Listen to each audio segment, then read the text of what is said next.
Welcome to another edition of the USF Football Radio Show. The Traveling Bulls are on the road again, going to Cincinnati this time. Fourth straight game away from Raymond James Stadium as they take on the Bearcats.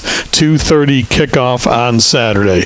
Head coach Jeff Scott joins us. Coach, during the week you talked about when things maybe aren't quite going the way you would prefer. What do? You go back to work and you work even harder, and that's what the Bulls have done this week. Yeah, absolutely. Obviously very disappointed with our game last week with ECU, and the guys showed back up over here Sunday afternoon, and we took time. You don't just move on and throw it away. You got to learn from the lessons from the mistakes that we made, and so we addressed it. As a team, went through all of the film and watched it, and the guys did a good job of being coachable and taking notes. And then they had their off day. They get one off day a week. They had their off day for football on Monday, and that's a day for coaches to start game planning for our upcoming opponent. And then got back to work over here Tuesday with meetings and practice, and then again today on Wednesday. And I like how the guys have responded. I mean, that's the first part of responding the right way is to show up and go back to work. And that's what I could say. Obviously, we're not happy with the results through our first 5 games, but one thing I am proud of is the guys continue to show up. They go to work. It's important to them. They're disappointed, but they're continuing to work and do what they need to do to be able to improve, so we can have some much better results here the second half of the season. One thing that we saw against ECU that also happened in Louisville and BYU, very slow start in the first half, and you had to dig out of a hole.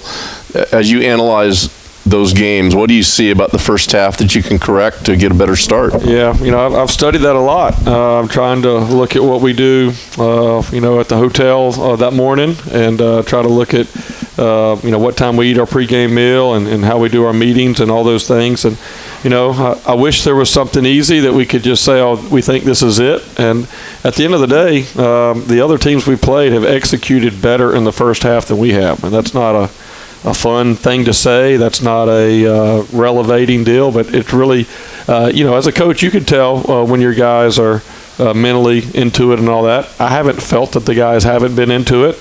The mistakes that we've made, I don't feel like is because the guys haven't been into it. It's just the other team made the plays and we didn't. So I think the message is we've got to be ready to execute at a higher level in the first half. And quite honestly, I think part of it is the other team gets up in the first half and they probably relax a little bit in the second half, and we go out there and play and we do better in the second half because we execute better in the second half than they do. I mean, I think that's really what it is. But, obviously the hole that we're digging ourselves in the first half is really hurting us because, we can see how, again, the second half of this past game Saturday, we played at a level that would have allowed us to compete and win the game. And so, we got to find a way to be able to execute better in the first half. But unfortunately, I don't see anything that we're doing leading up to the game that's kind of this aha moment. At the end of the day, we've just got to execute better.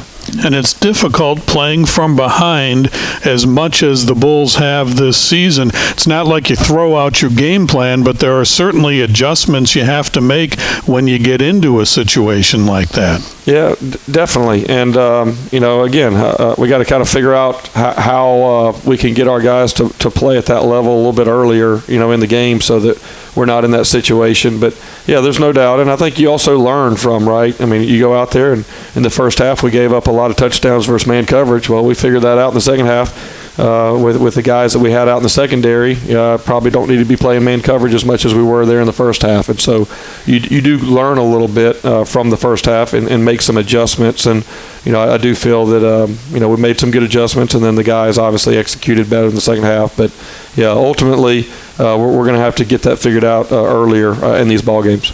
You certainly showed an ability to move the ball more effectively, and I know having Jimmy Horton and Xavier Weaver helps that. Yep. So offensively, did you feel like you turned a little bit of a corner there and you're moving forward in a better direction? Yeah, I think especially with the passing game, right? That was something that, in our first 4 games really didn't feel like we've gotten in rhythm throwing the ball. Now, a big part of that was, Jimmy and Weaver and Joffrey and those guys kind of being out and just a lot of different lineups, with the Louisville game the week before. But, I thought that part was positive. And then, again, I think the drives that we had there in the the second half with, we had the ball only 4 times there in the second half, and 3 touchdowns on the first 3 drives, and then had an opportunity and should have punched it in for the 4th and final drive that we had. So I think overall there's been times where we've shown that we can run the ball, and there's been times that we've shown that we can throw the ball, but ultimately we got to kind of put all that together. And then the other piece is the turnovers, right? It was a positive that we didn't throw any interceptions. We threw the ball a good bit and had success, but had no interceptions. But the negative was, we fumbled the ball there on the 2-yard line, and that was a critical turnover that really kind of allowed the score. That was a 14-point turnover, right? We turned the ball over there, and then they drove the ball down and scored, and those are hard to overcome in these close games.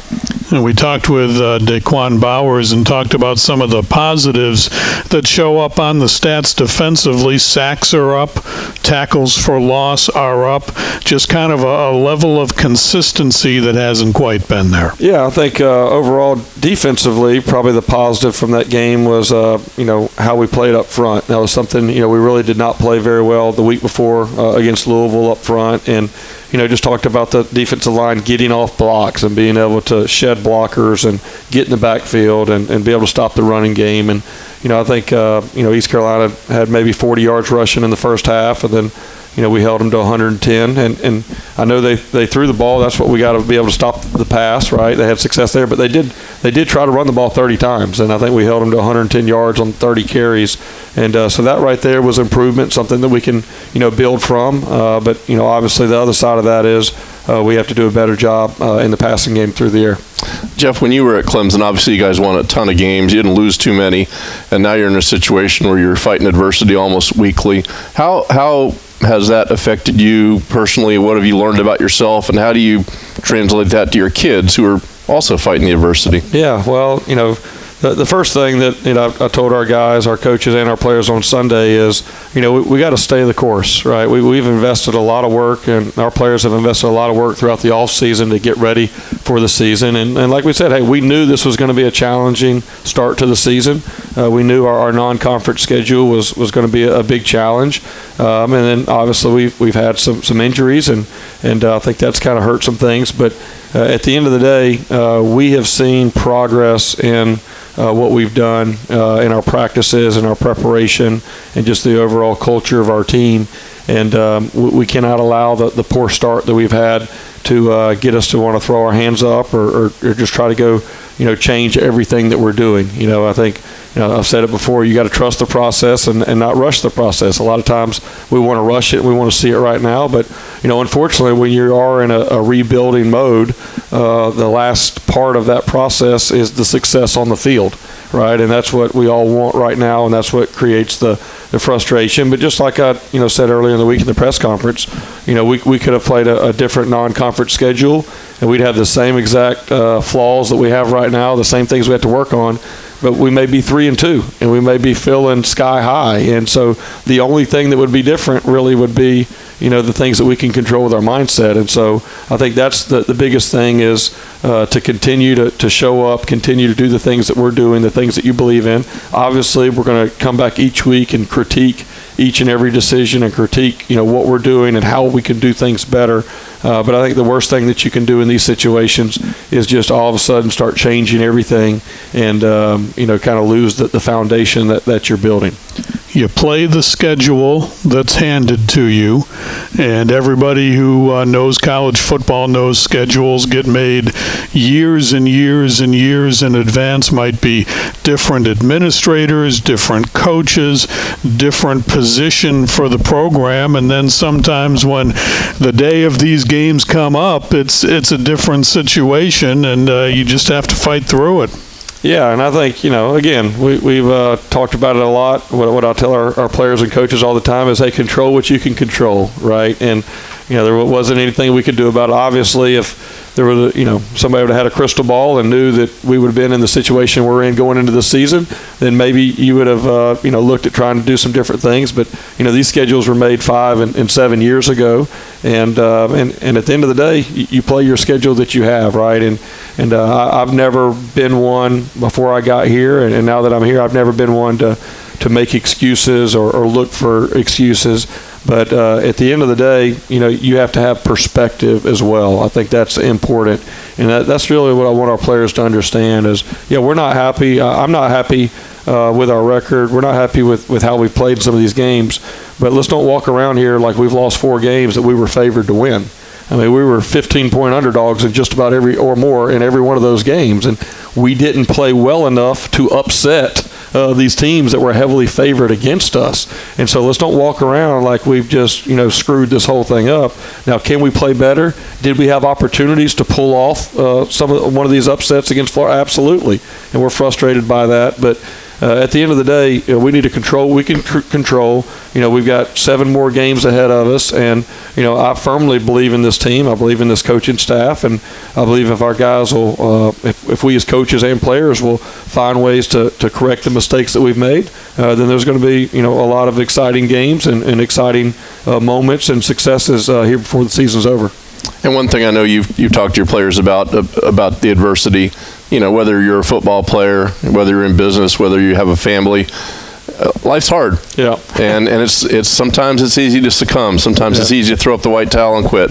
And I know you say you haven't seen that from your team, and it's a hard thing to do for all of us on a daily basis to keep showing up. But you see that in your team. Yeah, absolutely. That's what I told our team. Obviously, like I said, we're all disappointed. But the one thing that we can hang our hat on right now is our guys haven't quit. I mean, they show up each and every day, and it's not just been a tough start to the season. I mean, we got seniors that have been through some really tough seasons for the last 4 and 5 years, and they're still here, and they still show up, and they still come in with an attitude that we're going to change it this week. And I think, what I've told our guys is, that's the great thing about the game of football is there's a lot of lessons that you learn in football that you're going to be able to carry off into life. And what I hope, and part of the reason that I love being a coach is, taking situations just like this and then seeing a group that instead of splitting up and splintering and people quitting and going different directions, come closer together, right? Work together for a common goal,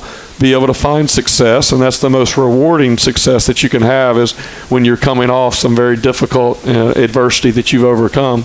And then I want our guys 5, 10, 15 years from now, when they're in their own, personal life and their own jobs and their families and they're going through adversity, I hope that they can look back to, those years there at USF when we're going through it and when I wanted to quit, but man, we stuck together. We continued to believe, we continued, and we got to the other side. And I think, that's what this game of football can teach you. But, there's no doubt. I mean, it's easier to quit probably now in college sports than ever before with the portal and so many other things. And I've just told our guys, as long as we don't do that, as long as we continue to show up each and every day, then, there's good things ahead of us. And again, I think a good sign is seeing how our guys played in the second half, right? I mean, you go from what the Louisville game was and then all of a sudden what the first half was against ECU. There's probably a lot of people out there that, turn the TV off, probably rightfully so in some reasons, but the guys came back and we outscored them 21-7, right? And if we wouldn't have dug ourselves such a big hole there in the first half, we'd have had an opportunity there in the second half. But I've seen some windows and signs throughout the week and even in the second half of some of these games to know that this group's not going to quit. They're going to continue to strive, and we've just got to add some execution to go with the persistence and resilience that they've shown. All right, big challenge, big opportunity for the Bulls this weekend. They go to Cincinnati to play the Bearcats. We'll talk about that matchup when we return on the USF Football Radio Network. Welcome back to USF Football Radio Show. Our coverage Saturday begins at 12:30. Kickoff 2:30, historic Nippert Stadium on the campus of the University of Cincinnati for the Bulls and the Bearcats. Continuing along with head coach Jeff Scott. Coach, we look at the Cincinnati team. Historic success for them last year. They look every bit as good this year. What do they do that makes them so successful? Yeah, that's a great question. They do an excellent job, number one, of recruiting and developing their players. They had 9 draft picks, NFL draft picks off that team last year. And when you turn on the video now, you wouldn't think that. They've done a really good job of kind of putting the next guys in. And defensively, They've got 23 sacks on the season in 5 games. That's good enough for number 1 in the country. And offensively, the quarterback that's come in has done an excellent job. He's thrown for close to 1,400 yards already in the first 5 games. And, they're very confident. They've done an excellent job so far in the season. And I think this will be, one of the biggest challenges that we'll have all season.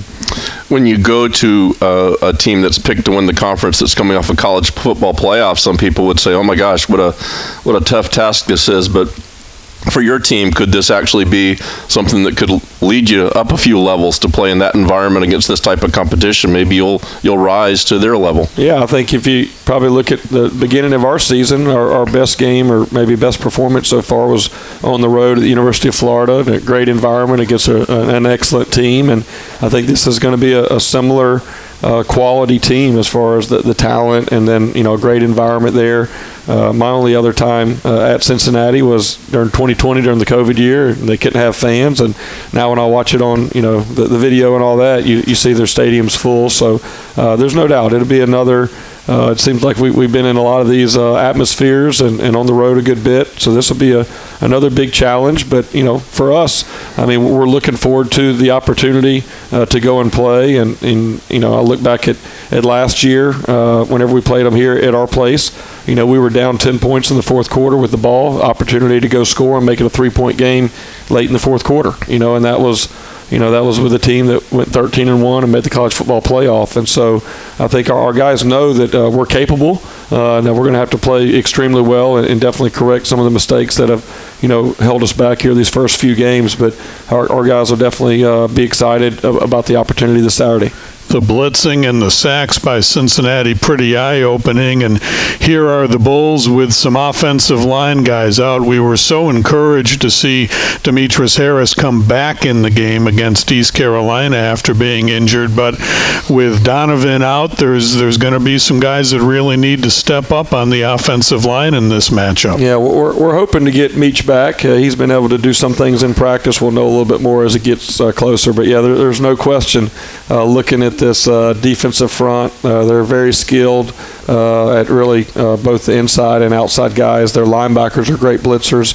One unique stat that I don't know if I've ever seen before, 8 of their 11 starters on defense, that's counting all 11 positions, but 8 of the 11 starters all have at least 1 sack. And so they're bringing a lot of pressure from a lot of different places. Number one thing is you can't get in third and long. If you get in third and long, you're in a lot of trouble. And, you got to find ways to get the ball out quickly.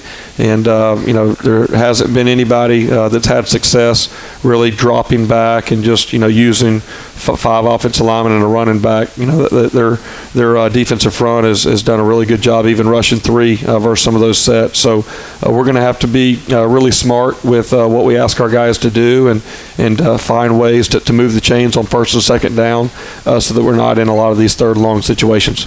So when you go to Nippert Stadium, it's kind of a unique, historic place. They've had great success. They haven't lost a home game there since 2017. 29 in a row. Some people would look at that, oh, what a challenge, but I imagine that's a pretty good opportunity. If you could have success, that would be a monumental victory. Yeah, absolutely. And anytime that there's a challenge, and we've faced plenty of those already, with every challenge is you flip it over and it becomes a great opportunity.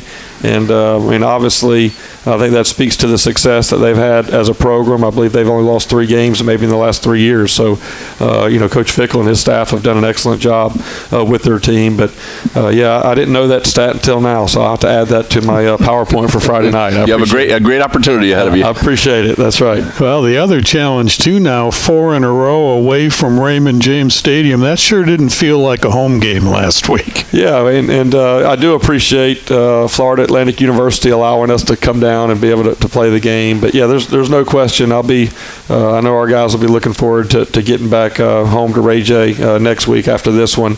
But, yeah, that's kind of part of the process. You got to go on the road. And, I think 4 in a row is definitely probably unusual in some circumstances. But, I'll be very happy to get back to Ray J when that opportunity comes.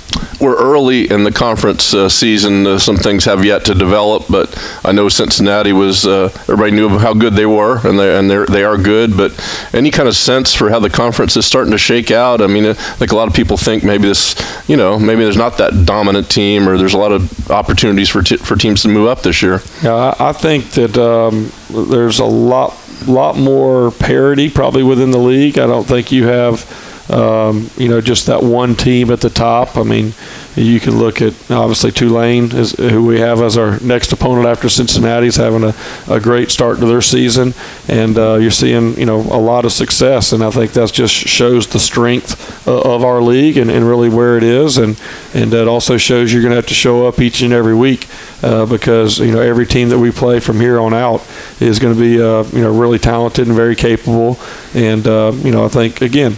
It's great to be in a league where there's the parity that I believe that we're going to have this season. Coach, thanks. We're looking forward to it Saturday in Cincinnati. Thank you. Head coach Jeff Scott, stay with us. Much more to come as the Bulls and Bearcats get ready for a Saturday afternoon date in Cincinnati on the USF Football Radio Network. Welcome back to USF Football Radio Show. Bulls on the road again this week. Cincinnati, 2:30 kickoff at Nippert Stadium. Bulls defensive line coach Daquan Bowers joins us now. Coach, you had kind of a rebuild on this defensive line heading into the season. You've got some results. 7 sacks. There's 35 tackles for loss from this team so far. That's all of the defensive unit, obviously, but it also shows some progress on the defensive line, does it not? Absolutely. That's a kudos to the guys that we brought in for believing in the system, and also a kudos to Coach Bob Shoe for what he does defensively as a scheme. I personally believe that this defense is, defensive line friendly. It gives us opportunities to create havoc, is what we call it, and negative plays. So, the guys have been doing a great job. We just got to be consistent with that. Daquan, a couple of guys you brought in, particularly Jatorian Hansford, Rashad Cheney from Hansford from Missouri, Cheney from Minnesota, played at big-time programs, have come down and have played a lot of ball for you. What kind of impact have those guys made on your D-line? Obviously what they bring physicality-wise to the defensive line, and then, who they are as people. They're great leaders in their own different ways. Jatorian is not a very vocal guy. He leads by example. Every day that kid shows up, he's got a smile on his face. He's ready to attack the day, and he's working on his craft. The same with Rashad. They do such a great job of believing into the scheme and buying into the process and trying to be detail oriented. That's what makes defensive linemen. When you're tired, reverting back to your details and staying focused on the task at hand. And these guys have been doing a great job. We appreciate those guys that transferred in and what they bring leadership wise in, as far as their attributions on the field. College football world has changed so much with the transfer portal. The good news is you had a chance to really reload this defensive line roster. The challenge, perhaps, though, you have guys coming in from literally all over the country. How difficult, how challenging is it to build a cohesive unit when you have new guys coming in like this? I think it's a little bit of both. I think it can be a challenge, and I also think at the same time, we're trying to accomplish one goal, and that's be better football players. At the end of the day, wherever they are in the country, at their other universities, they're playing football. There's no difference here. There may be a little difference in the standard and how we do things and terminology-wise, but at the end of the day, it's all about playing football and being productive. And, these guys have bought into the process, and it's my job to continue to bring them along as their coach and help find ways and be creative to get them in the best situations to be productive.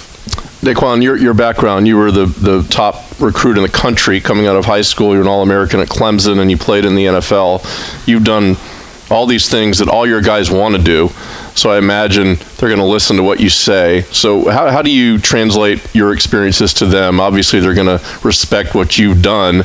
How are they affected by it, and how do you kind of use your background to teach them? That's a great question. I think because I played the position and played it at the highest level, I get where they're coming from a lot of the time. You know, things happen fast, and I tell my guys all the time, you know, our job is our job, but I never want to slow you down from playing fast. So a lot of the times you're supposed to be in one gap, and you may see something faster and drift another gap. You know, that's not what we're teaching, but I understand it, and I think they respect it, that I get their point of views a lot of times, having played it at the highest level and being in those situations a lot of times. You know, so we've got great guys, we got smart guys, and we're building a lot of reps, a lot of bank reps, and getting veterans in that know what they're doing and can play fast. So I really, really like, you know, that aspect of it, of having my vision and seeing them do it from a coach's eye, and also understanding their perspective from a former player's eye as well. When you're recruiting, obviously there's a level of physical talent you're looking for. What are the mental attributes that you're looking for that make you stop and think, all right, this is a guy that can help us? You know, I actually look into it as more of a challenge for myself, because at the end of the day, you know, D-line is a physical position. You know, I think we all understand and we know that it's one of the only positions on the field that you're going to hit and bang every play. But in order to do that, you've got to have the right mindset. You've got to come from a place that you understand what's required of you as a defensive lineman, and you've got to approach it that way every day. It's a hard position, one of the hardest to play in football. Because of that reason, you're banging every day, and some days you can't be high, some days you can't be low. You got to be consistent daily, bringing an edge and ready to compete, you know, because the day that you don't, you know, you lose a step. You know, we can't afford to take steps backwards. We got to bring the same intensity and focus every day, and that starts with how you think and wake up in the morning time, how you approach the day. You know, Tuesday practice is hard. It's hard for a defensive lineman on Wednesday. You know, there's no difference for a defensive lineman between, you know, what we call shells of just having uppers on and full pads. You know, we're banging each and every day, so we've got to accept that and understand that that's our job, and it's one of the requirements. And our guys do a great and a phenomenal job at that, just approaching each task one day at a time, one rep at a time. And you know, that's what it's all about, staying focused on what you're trying to accomplish right then and there, you know, and keeping your head down, and overall the big picture will come to light sooner or later. When did it occur to you that you wanted to be a coach? And by that I mean, you know, a lot of guys who play at the highest level, great players, it's not maybe what they're looking for, and it's not for everybody. And so where in your process did you decide that, hey, you could make an impact and it's something you want to do? You know, early on in my college career, I kind of had a liking to the plays and understanding where everybody fits, and I think that ultimately led to me having a pretty decent college career. But I would say, you know, more on the later end of my pro career, where I really started to dial in to understand, you know, what offense we're doing, you know, the concepts they were trying to get done, and the run schemes and things that they were trying to get accomplished, you know, and then being a defensive guy, seeing what would work against that and things like that. And I kind of just fell into it, and I distinctly remember my last year playing football. I was in the CFL, and I happened to be injured at the time, so I couldn't dress, and I was just sitting back, you know, in meetings with the coordinators and things like that. And on game day, I was able to kind of see from their perspective of why they were doing things and what certain looks meant for certain situations and things like that. And I just honestly fell in love with it. And then at the end of the day, you know, I've been fortunate enough to play at the highest level, and I want to give everything that I've been able to accomplish and learn, whether it's the good, the bad, the ugly. I want to pour that into my players. I want to pour that into my guys to help them, you know, reach their potential, whether it's on the field or off the field. You know, I have the good, the bad, and I want them to experience that through me. You know, you don't have to touch the stove to know it's hot if coach is telling you it's hot, that type of thing.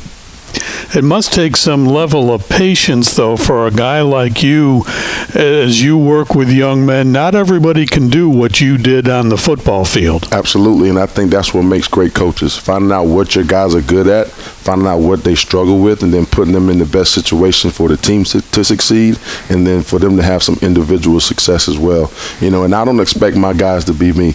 You know, I expect them to give their best, and at the end of the day, whatever their best is and align with the technique and fundamentals, you know, I'm fine with that. The one thing I will harp on constantly is effort, because I don't think that you have to be a 5-star or the biggest or the fastest to give phenomenal effort. So if you ask my guys, that's the one thing in our room that's a non-negotiable, your effort.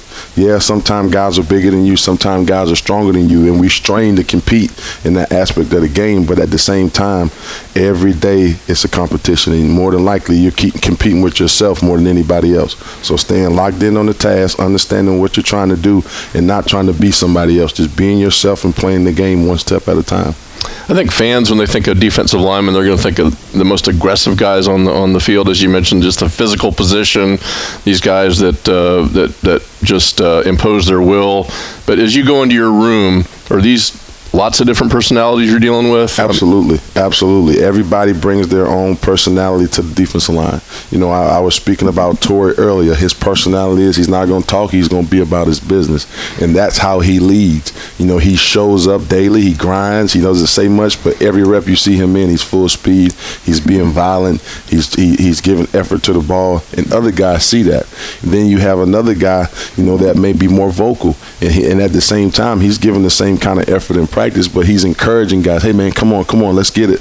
You know, do what you got to do right here. Just that type of thing, and holding each other accountable.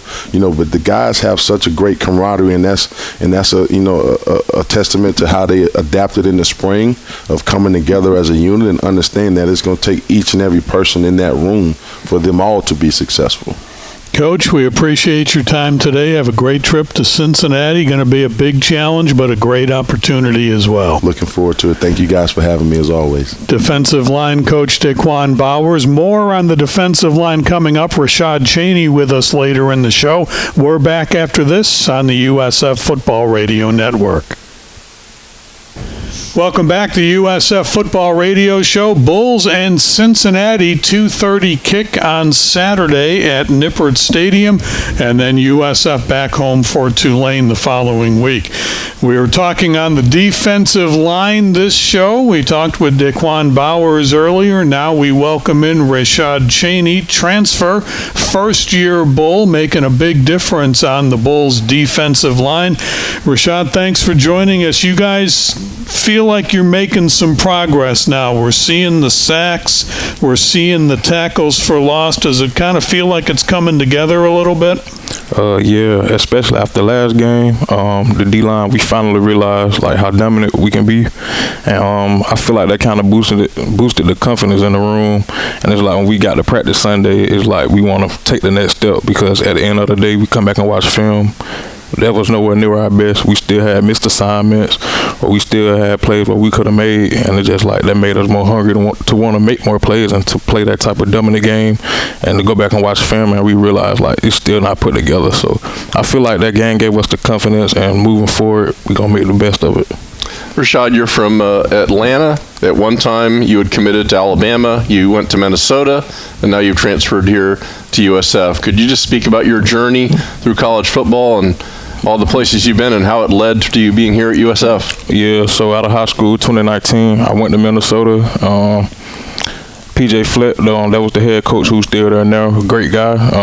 He's the main reason I went there, especially after the year that I was going out, graduating, the season that they had, and they was turning things around up there, and that was like the first year in like 20-some years. They beat Wisconsin, and he had that was the youngest team in college football, and to see like the production that they was having and all the guys coming back, and it was just like I can go up there and play early. And me and my dad went on a visit, and we was like, yeah, this the spot, this where I want to go. Things probably didn't go the way that I figured that they would go in Minnesota. One thing I can say, I learned a lot from PJ Flett. He runs a great program. He taught me a lot, not just about football, but off the field as well. He taught me things that I still use to this day. And so I wanted to transfer and come somewhere close to home, but not too close. And I entered the portal, and I want to say Coach Shoot, he had just got hired, and he hit me up, and we got on a Zoom call, and then I already knew Antonio Greer, and so it was just like, it wasn't easy. I mean, it wasn't hard to say that I want to come here, and I knew like the record and stuff. It was like I'm not worrying about that. It's a new year. I know I want to go somewhere where the coaches, they still believe, and I felt as if this the program for me, and I don't regret making this decision. So defensive line was a position of emphasis for this program between seasons to get some players in and to make some changes, and as a result, a lot of the transfer portal transfers were defensive linemen. What's the mix of players like? What's the camaraderie like with a lot of guys in their first year here coming from all sorts of different parts of the country? It's funny you ask me that. I feel as if the D-line, no matter what school, you got all type of different guys. I feel like everybody can, every position could say like the D-line always have a guy they might call weird or whatever.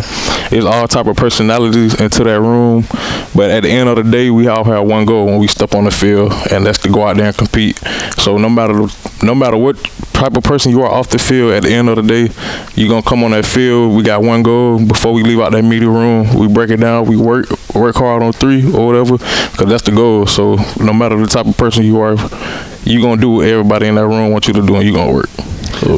Rashad, you'd mentioned your father. I know he's had a great influence on you. He was very proud when you graduated high school, and certainly he knows, once you get an education here. Could you speak about the influence he has had on you and what he thinks of what you're doing here at USF?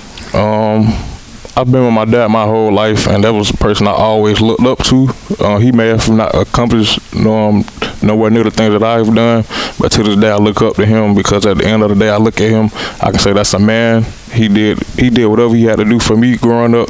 Like, he worked hard for me. He would give me his last just to make sure that I'm doing good or whatever. So I respect that. That's one thing I took from him, is how to raise my child when I have one day. And he don't really care about the football, to be honest. He want me to get my degree. That's all he stressed. Graduation. The football will come if that's what God want me to do, my next step in life. But he's just really happy I'm getting a free degree and make the best out of it.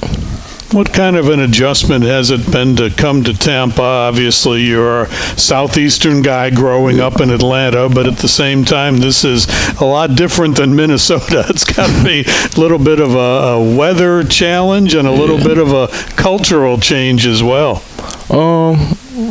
It felt as if I lived in Tampa my whole life, really. It kind of remind me of Atlanta back home, and I've been in Atlanta my whole life. Like, I went to Minnesota for about 3 years. Only thing I can say that's really different than Minnesota is the weather. That's really it. It's a big difference. A little bit of an improvement, isn't it? I'm kind of happy to be back somewhere where it's hot at, instead of walking to class in the snowstorm. So Rashad, as you come to USF, you kind of have a reunion here with Antonio Greer, the linebacker. You're both from Atlanta. You guys met when you were 4 or 5 years old at the child care facility, just as almost babies. What was that like, and what's it like to be back with him as your teammate? So not only we went to the same daycare or whatever, but we also played Little League football together. So that's been a guy I grew up with my whole life. I would spend days at his house. He would spend days at mine.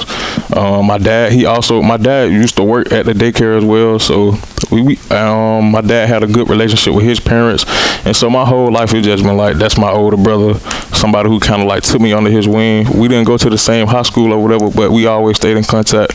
Like I said, we grew up together, and so like I said, my decision to come here, like, he was a big reason part of it, and I would always see like the accomplishment that he was doing here, and they were just like, Antonio really, like, he living a dream. He doing what he got to do, and it was like, I can go down there and do the same thing that he's doing, and so I look at him as like a role model. Well, Rashad, keep working hard. We appreciate your time today. Have a great game up at Cincinnati. All right, thank you. Rashad Cheney, number 90 from the defensive line, joining us. Stay with us. More to come on the USF Football Radio Network. Welcome back. Home stretch of another USF Football Radio show as we prepare to go to Cincinnati for the Bulls and the Bearcats. Enjoy. This will be another challenge. Cincinnati, on paper, I don't know how they did it, but they look better than last year at this point, and that's really saying something. At the same time, this South Florida team, while having a rough game against East Carolina last week, showed some flashes of what they can be. If they can expand on that, they can make this very interesting. Yeah, it would have been interesting had that last touchdown counted. The Bulls would have cut it to 13 with 8 minutes to play, and maybe they could have pulled out a miraculous victory. But, whether it's Cincinnati or anybody, I don't think this USF team is going to be intimidated by any setting or any opponent, because they played a very tough schedule. So Cincinnati, here's another team, 29 straight home wins, the AAC frontrunner. But hey, USF has played that level of competition so far. So here's another one and a great opportunity. It's amazing how they've reloaded. Eastern Michigan transfer quarterback has stepped right in, Ben Bryant. They have racked up sacks at an alarming rate, and the Bulls are going to have to be really at the top of their game. They will, and we've seen a lot of improvement from this USF offense the last few weeks, but this is a very formidable defense. USF's going to have to be on point and not get in bad field position situations, because that's when the Cincinnati defense can just tee off. So the Bulls have got to stay ahead of the sticks. They've got to dictate to the Bearcats defense, and if they can do that, I think we might have a very entertaining game on our hands. 2:30 Saturday afternoon. We'll visit with you from Nippert Stadium, and then finally back at Raymond James next week against Tulane. Thanks for joining us on the USF Football Radio Network.